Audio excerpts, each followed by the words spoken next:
Hello friends, and welcome back to my channel. So today I'm giving you frugal tips and tricks on saving money on your natural gas. So if you're using natural gas anywhere in your household, probably some of these can be applied to your situation. So if you're using gas for your cooking purposes, you've got a gas stove, think about doing a one-pot meal.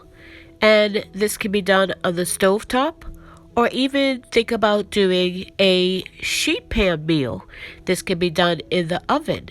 Now, you can always make a bigger portion of it and freeze half of it for later eating. You have to defrost it and reheat it instead of the whole cooking process from start to finish. And this could take probably about 20 minutes, 30 minutes or so. I can pretty much have dinner on the table, depending on whether I'm doing a stovetop or oven meal. On the stovetop, I can get it done pretty quickly, but if I'm using my oven to make the meal, it is a lot longer process than if I was using the stovetop. If I'm using the stovetop, I can get the meal on the table in about 20 to 30 minutes. And if I'm using the oven, I try to pair it with something else, like, for instance, bread making or baking something sweet. It's like a 2-for-1, basically.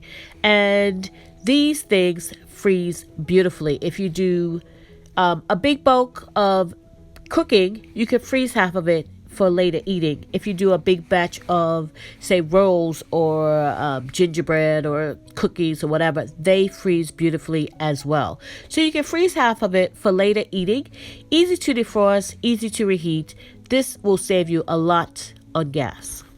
So one really neat thing about having a gas cook stove is that if the lights go out, you can still cook and feed your family. So with me, I don't have that option, but I would love to have a gas stove one day. So the next tip is hot water heater. Ours runs on natural gas, and there are a couple of ways you could do this. You could turn it down to a lower setting, or you can even put it on vacation mode. That means your water is not heating up as often, so you're not using as much gas to heat that water. So the next appliance that we have that runs on natural gas is our furnace. Now, when we moved in, it was an old clunky furnace there, and we replaced it with a 2-stage furnace, and it's more efficient. So maybe if you can afford to replace your furnace to a more efficient furnace, it will help with the consumption of natural gas. So this is our thermostat, and I showed you this on our electric video, and pretty much we use it the same way, and it also helps us to save on our natural gas. So this is a programmable thermostat. So in the winter, they say you sleep better when it's cooler. So we set our thermostat to 58. Yes, I know that's cool when we're sleeping.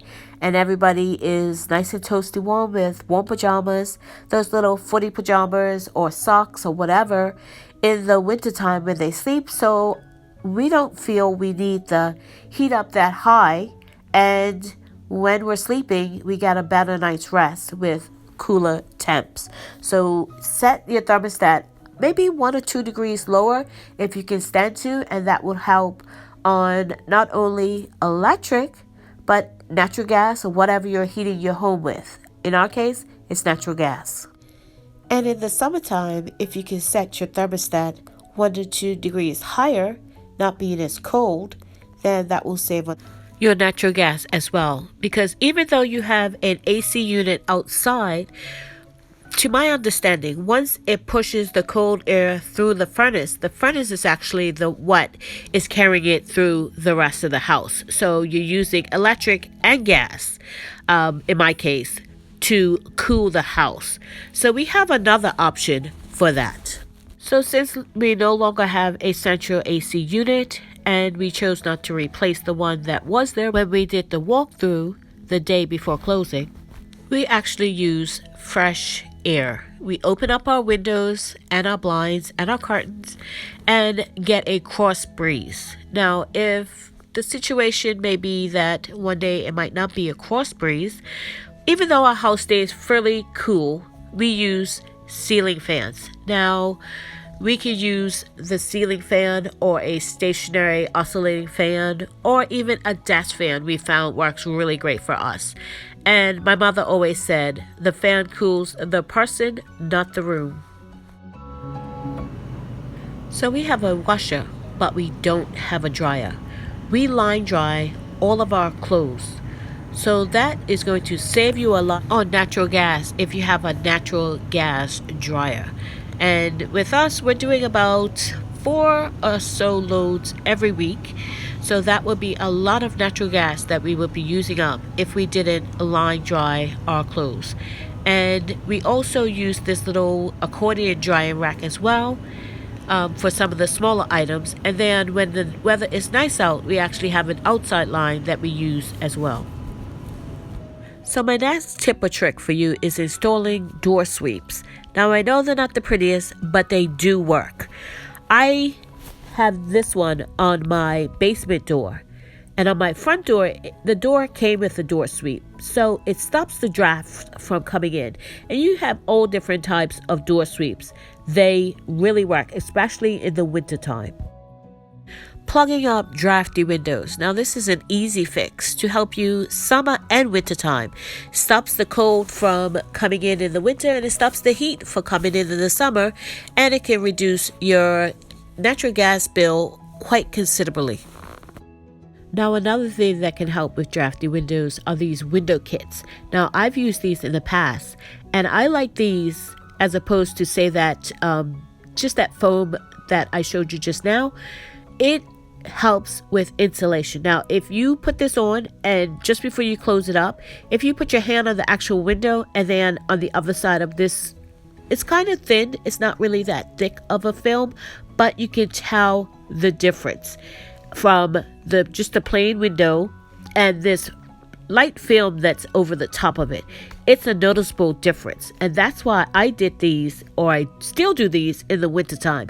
Even though my windows are pretty good, they are dual pane and they're fairly new, I add these to all my windows in the wintertime just to help with me keeping in the heat and reducing my natural gas bill. So my next trick is to close off heating registers in rooms you're not using. For instance, in my office, I've closed off my heating register because that room is actually doubles as a short-term food pantry. So I like it to be cooler in there than the rest of the house, and it stays really cool even in the summertime. So if you're able to close off registers, that will push heat to the rest of the house, keeping the rest of the house warmer, and you will use less natural gas. So my last and final tip to you is making sure you have enough insulation. Now, if you're already in an established house, this is going to be kind of hard because you're not going to want to open up your walls and put in insulation. They do have that blow-in insulation, which is less invasive, but still a major expense. But if you do something like the window kits and the door sweeps, those work really well as well. So, but if you're renovating or adding on to your house, you can always add some extra insulation, and that can help to reduce your natural gas bill. Okay, so this was our current gas bill. It is our highest bill during the wintertime, obviously, because we heat with natural gas, and our hot water heater is also gas. So that's the two things that bring this bill up to probably the highest utility bill we have. And you can see from the usage, January and February and possibly March are the highest ones. And we used a lot more this March than we did last March, but this is what we have used, because this March, I'm telling you, it was freezing. It was almost colder than winter, which wasn't really that cold, but was cold. See, we used less in December, which you'd think would have been a colder month. And this was January and February are usually the coldest month, but March was actually as cold as January was. It was cold here in Michigan. But this is what we used over the past couple of months, and you can see during the summer months, it drops way down. So basically, it's just hot water we are using for the natural gas because the heat isn't on. So yeah, that's our usage for the year. And here is our bills for the last year. You can see the colder months are actually the ones that are more expensive, and then the summer months are the least expensive because we use less natural gas in those months. So yeah, there you go. That's all of them right there. So I guess it averages out to be maybe about $50. I never really averaged it out. Hold on one second. So I went ahead and calculated the average. It's about $510 for the year, which is about $42 and change per month.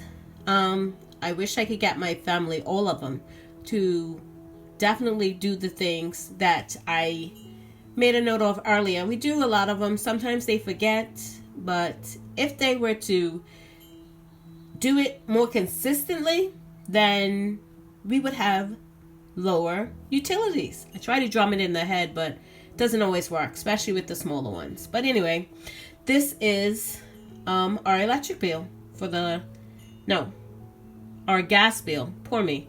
Too many bills. Our gas bill for the last year. Thank you so much for watching. If you haven't subscribed, please subscribe and click that notification bell to be notified when I upload videos. God bless, and remember, stay safe and keep prepping.